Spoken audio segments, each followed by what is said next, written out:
امریکہ کی جانب سے آبنائے ہرمز کی ناکہ بندی 5 روز میں داخل ہو گئی ہے۔ امریکی سینٹرل کمانڈ کا کہنا ہے کہ ایرانی بندرگاہوں کی ناکہ بندی میں 12 بحری جہاز اور 100 جنگی طیارے شامل ہیں۔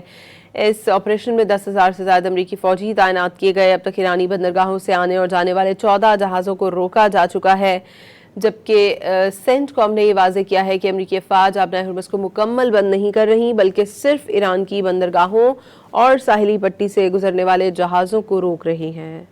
امریکہ کی جانب سے آبنائے ہرمز کی ناکہ بندی 5 روز میں داخل ہو گئی ہے۔ امریکی سینٹرل کمانڈ کا کہنا ہے کہ ایرانی بندرگاہوں کی ناکہ بندی میں 12 بحری جہاز اور 100 جنگی طیارے شامل ہیں۔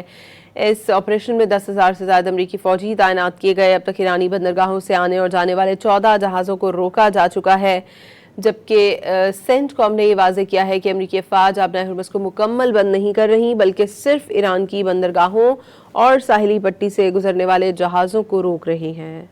امریکہ کی جانب سے آبنائے ہرمز کی ناکہ بندی 5 روز میں داخل ہو گئی ہے۔ امریکی سینٹرل کمانڈ کا کہنا ہے کہ ایرانی بندرگاہوں کی ناکہ بندی میں 12 بحری جہاز اور 100 جنگی طیارے شامل ہیں۔ اس آپریشن میں 10,000 سے زائد امریکی فوجی تعینات کیے گئے۔ اب تک ایرانی بندرگاہوں سے آنے اور جانے والے 14 جہازوں کو روکا جا چکا ہے، جبکہ سینٹ کام نے یہ واضح کیا ہے کہ امریکی افواج آبنائے ہرمز کو مکمل بند نہیں کر رہی، بلکہ صرف ایران کی بندرگاہوں اور ساحلی پٹی سے گزرنے والے جہازوں کو روک رہی ہیں۔